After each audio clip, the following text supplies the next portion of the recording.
El martes 1 de mayo, al final de su discurso institucional con motivo del Día Internacional del Trabajo,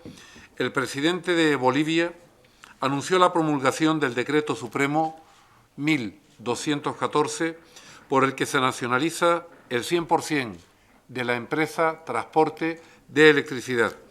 ordenando además al Ejército a tomar las instancias de la administración y operación de la empresa. Las acciones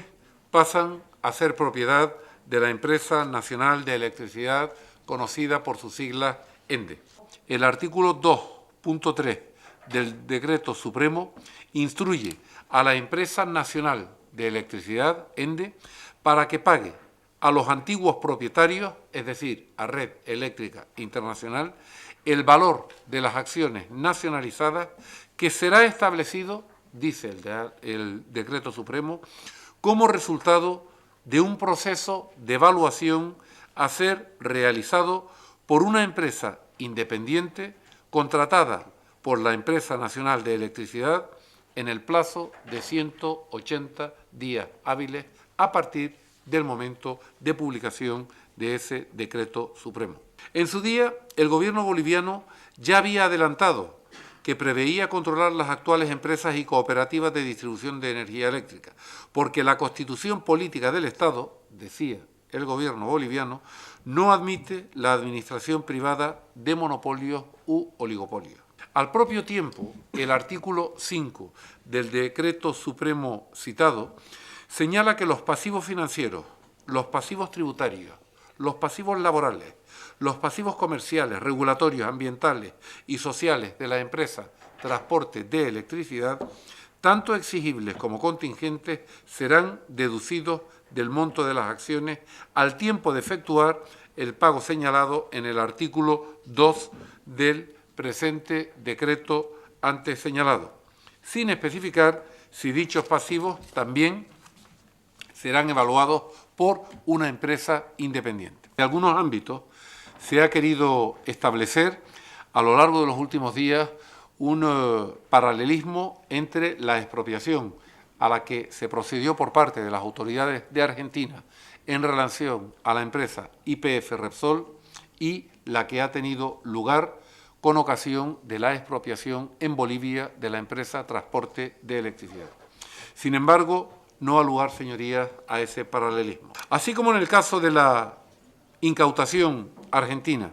hay una declarada voluntad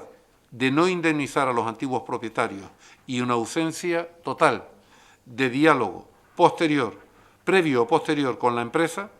en el caso boliviano la indemnización se contempla en el propio decreto y las autoridades bolivianas en absoluto han rehuido el contacto con las autoridades españolas ni tampoco con la propia empresa matriz Red Eléctrica de España. Señorías, en el caso de Bolivia, el principio del control del Estado sobre los recursos naturales e industrias estratégicas impregna la filosofía de la Constitución del 2009 y del Plan Nacional de Desarrollo. Bien, en fin, yo de la intervención del señor ministro lo que deduzco son tres cosas. En primer lugar, que ha considerado y explicado que era una expropiación absolutamente previsible, que no tenía nada de sorprendente como tal. Pero claro, es un hecho que ha ocurrido después de la de YPF en Argentina y aunque en fin, forme parte de los usos políticos del presidente Evo Morales hacer anuncios de este estilo el 1 de mayo, pues parece que es completamente inevitable establecer una relación, si no causal, sí de simetría entre una y la otra. No obstante, a diferencia de la exposición que hizo cuando la expropiación de YPF, pues aquí nos ha hablado de que es una expropiación legalmente irreprochable o con un basamento jurídico constitucional irreprochable desde el punto de vista boliviano y, por lo tanto, desde el derecho internacional y que ahora estamos en una fase de diálogo en la cual el Gobierno apoyará a la empresa pues para que consiga un justiprecio por la expropiación. Bueno, todo muy correcto. El asunto es también que, como ya se ha señalado, claro, Red Eléctrica Española no es solo una empresa privada, hay un 20% del capital del Estado y había un par de comentarios que a mí sí me gustaría hacerle al ministro para que luego él nos aclare lo que le parezca, ¿no? Uno tiene que ver con algunos comentarios que se han hecho en Bolivia sobre que la indemnización que se iba a poder llevar por esta expropiación Red Eléctrica Española iba a ser de poco o nada. En fin, quizás no haya que darle mayor importancia, pero no deja de ser algo que refuerza la suspicacia o la sospecha de que, aunque las formas hayan sido, desde luego, muchísimo menos reprochables que en el caso de Argentina por lo de YPF, sí que parece que hay también en todo esto algo que está presente, como el señor ministro lo ha dicho, en la Constitución vigente en Bolivia, que es esta idea del nacionalismo económico de que, bueno, en fin, por aquello de la estatización de determinados sectores estratégicos visto como un bien jurídico y político nacional, pues todo está permitido. En fin, no sé, me gustaría que nos comentara desde un punto de vista político, ¿se entiende? Puesto que el señor ministro no habla en nombre de la empresa, sino del Gobierno, ¿qué crédito da este tipo de comentarios? Porque en ese caso entraríamos, si fuera cierto que al final la indemnización es poco o nada, entraríamos en la sospecha de que es una indemnización, digo, una expropiación más política que jurídica, ¿no?, desde el punto de vista, en fin, general. También sobre esto creo que sería interesante un comentario mayor sobre si considera el Gobierno que realmente no tiene nada que ver con la expropiación de YPF en el sentido de, bueno, de que España, que es un país objetivamente debilitado por la crisis económica, con una situación actualmente, en fin, no solo mala, sino que empeora día a día,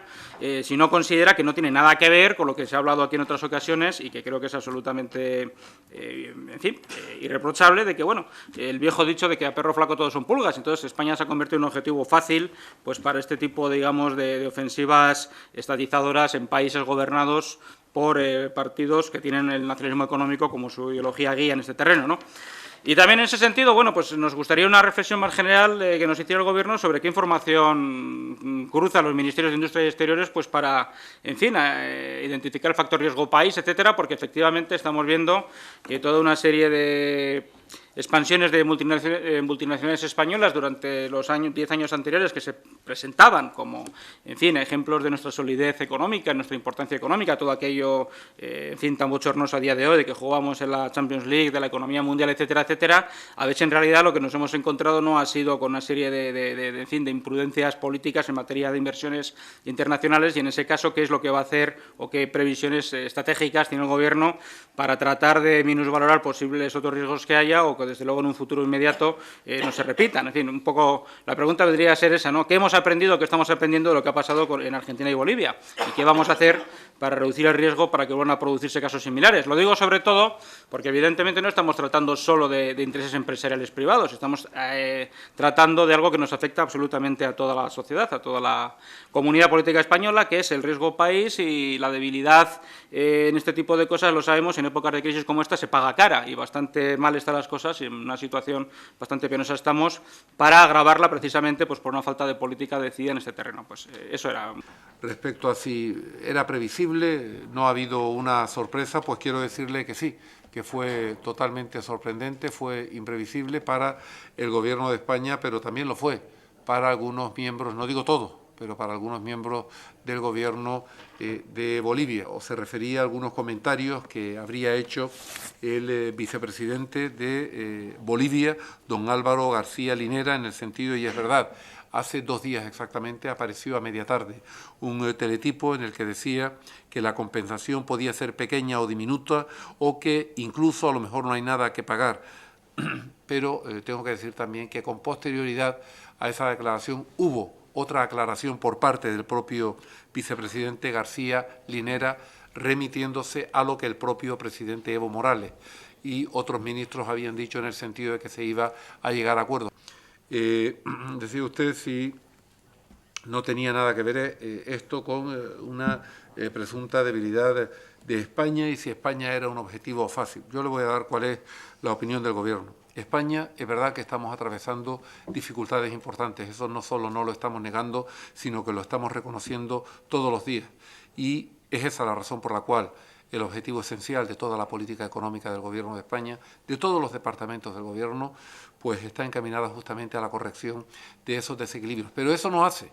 pensar en ningún momento al Gobierno de España que España no sea un país con una enorme fortaleza. El Ministerio de Industria, Energía y Turismo y el Ministerio de Asuntos Exteriores cruzamos información respecto a las cosas que ocurren en el resto del mundo. Les tengo que decir que rotundamente sí.